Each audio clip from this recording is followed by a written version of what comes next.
함께 보실 하나님의 말씀은 고린도전서 15장 12절에서 19절까지의 말씀입니다. 고린도전서 15장 12절에서 19절의 말씀입니다. 고린도전서 15장 12절에서 19절의 말씀을 교독으로 함께 보겠습니다.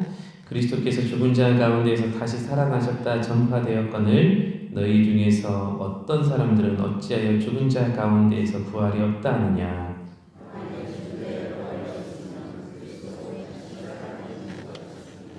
그리스도께서 만일 다시 살아나지 못하셨으면 우리가 전파하는 것도 헛것이요 또 너희 믿음도 헛것이며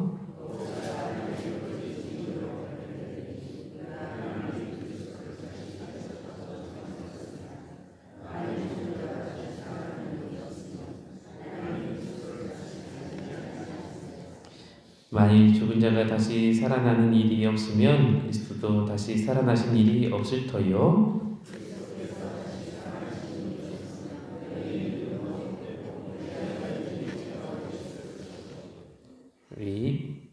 또한 그리스도 안에서 잠자는 자도 망하였으리니 만일 그리스도 안에서 우리가 바라는 것이 다만 이 세상의 상뿐이면 모든 사람 가운데 우리가 더욱 불쌍한 자이리라. 아멘. 우리 기독교는 가장 중요한 절기가 성탄절과 부활절이 있습니다.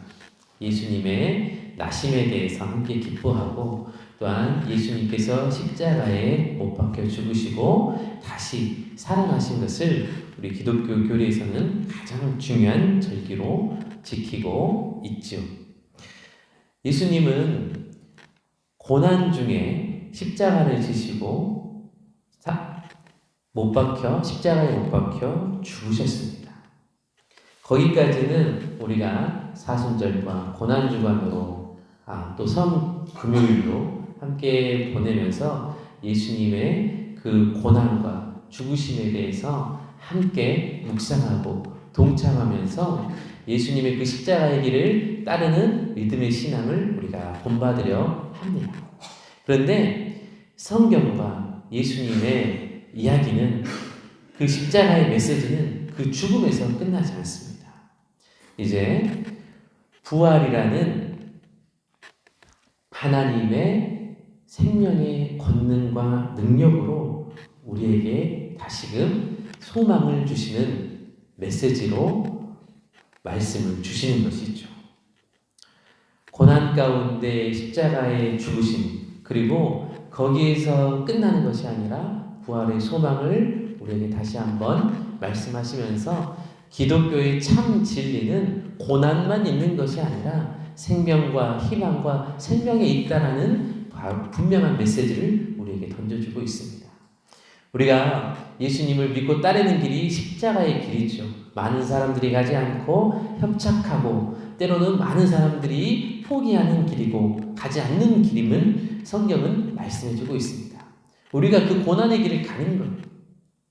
그러나 그 고난에서 우리의 신앙은 끝나지 않는다는 것입니다.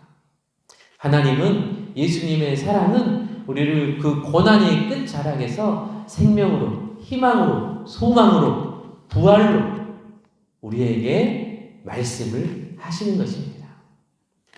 여러분, 이 고린도전서 편지에 바울 사도는 오늘 이 본문을 통해서 부활에 대해서 고린도 교회 성도들에게 또한 말씀을 하고 있습니다. 그런데 이 고린도 지역은 이 부활을 믿는 것이 쉽지 않는 문화였습니다. 왜냐하면 고린도 교회에 대해 성도들은 헬라의 문화권, 그리스 문화에 있는 사람들이었기 때문에 이 헬라 사상의 영향으로 인해서 부활을 믿기가 어려웠어요. 왜냐하면 헬레니즘은 육체는 죽음으로 그 역할을 다한다라고 믿었기 때문입니다. 헬라 사람들, 그리스 사람들, 그 사람들은요, 육체는 죽으면 끝난다라고 생각했어요. 다시 부활이 있고 그런 것들에 대해서 생각하지 않았다라는 것입니다. 육체가 죽은 후에는 오직 영혼만이 존재한다고 믿었습니다.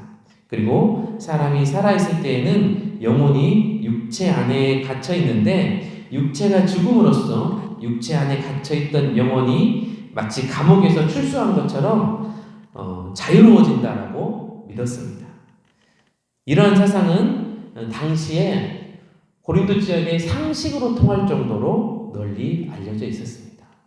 그렇기 때문에 이 부활이라는 개념을 받아들이기가 어려웠어요. 내가 교회를 다니고 예수님을 믿고 신앙생활을 한다고 해서 아니 근데 본인들이 어렸을 때부터 들어오고 또 어른들에 의해서 배워왔던 것은 이제 사람은 한번 죽으면 끝난다. 대신 이 영혼은 육체 안에 갇혀 있었는데 이제 영혼이 육체에서 벗어나서 영혼이 자유로워진다. 이렇게만 알고 있었던 이 사람들이 이제 그리스도를 믿고 예수를 믿으면 죽음 후에 예수님을 믿는 사람들은 이제 하나님께서 부활로 인도하신다라는 것을 쉽게 받아들이기가 어려웠습니다.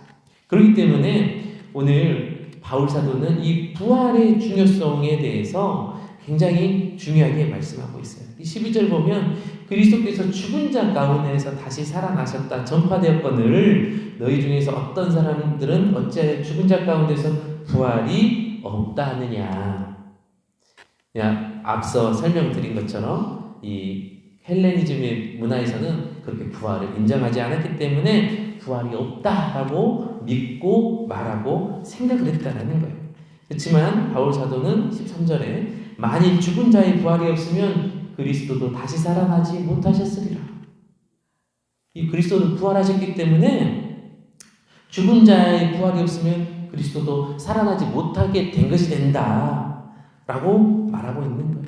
그리고 14절부터 계속해서 보면 그리스도께서 만일 다시 살아나지 못하셨으면 우리가 전파하는 것은 헛것이요 또한 너희 믿음도 헛것이요. 그리스도의 가장 우리 기독교 신앙의 가장 중요한 교리가 이 부활 신앙이죠. 죽음에서 끝나는 것이 아니다. 십자가의 고난에서 끝나는 것이 아니다. 예수님은 십자가에 못 박혀 죽으셨지만 그러나 부활하시고 그러나 생명의 능력으로 사망 권세를 이기셨다라는 그 메시지까지 우리에게 전달해 주시는 거예요.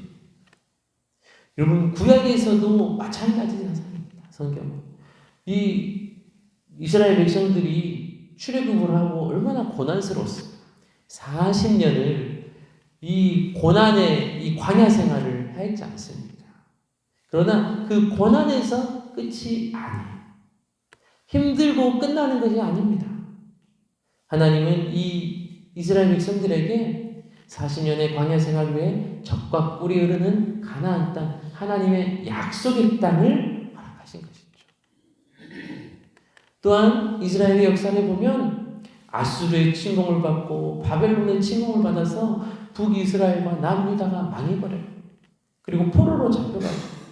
그 고난의 시간이 있었지만 그러나 하나님은 포로 귀환을 통해서 하나님의 성전을 다시 회복하게 하시고 이스라엘 백성들에게 신앙을 다시 한번 회복시키시는 그 회복의 신앙을 이 구약 성경을 통해서 말씀하고 있어요.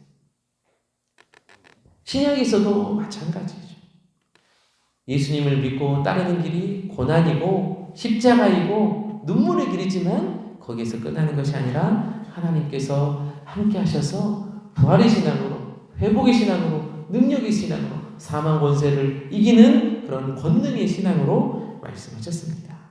그래서 바울 사도는 이 성도들이 이 부활에 대해서 믿고 예수님의 그 부활에 대해서 믿고 신앙하는 것에 대해서 너무너무 중요하게 말씀하고 있습니다. 그래서 17절을 보면 그리스도께서 다시 살아나신 일이 없으면 너희의 믿음도 헛되고 너희가 여전히 죄 가운데 있을 것이요 라고 말씀하고 있습니다. 너희가 계속해서 예수 그리스도의 부활을 믿지 아니하고 죽은 자의 부활을 신앙으로 받아들이지 않는다면 여전히 죄 가운데 있는 것이다 라는 거예요. 그리고 그뿐만 아니라 19절 말씀에 보면 만일 그리스도 안에서 우리가 바라는 것이 다만 이 세상의 삶뿐이면 모든 사람 가운데서 우리가 더욱 불쌍한 자야. 우리가 이 땅에서만 하나님을 믿고 예수님을 믿고 끝나는 사람들이라면 이건 불쌍한 존재들이다. 우리는 하나님의 천국을 향해서 나아가는 사람들. 우리에게는 영광스러운 저 천국이 허락되어 있는 존재들이다. 믿음 안에 있는 사람들이 낙심하지 말아야 될 것은 하나님께서는 분명히 우리를 주님의 품 안에서 안아주시고 고난 끝에 분명히 저 밝고 맑고 찬란한 하나님의 천국을 우리에게 허락하신다라는 그 신앙을 온전히 믿고 신앙할 때에 하나님께서 더욱더 우리 가운데 이 땅에서 소망으로 끝나는 것이 아니라 저 천국 소망으로 부활 소망으로 우리를 이끌어 가시며 믿음의 소망으로 인도하심을 오늘 바울 사도는 말씀하고 있습니다.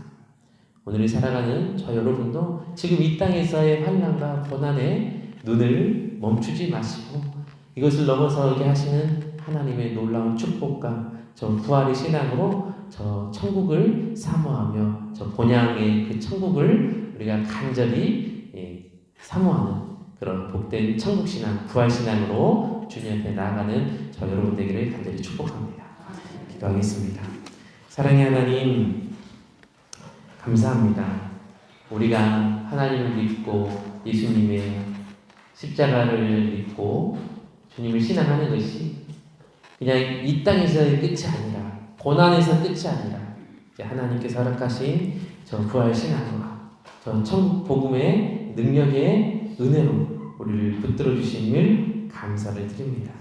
우리가 더욱더 예수님 안에서 이 고난의 십자가를 짊어질 때에도 예수님의 그 희망과 사랑과 권능을 믿음으로 바라보며 그 믿음의 길을 포기하지 않게 하시고 우리에게 허락하시는 예수님의 그 천국을 부활의 능력을 경험하게 하여 주시옵소서.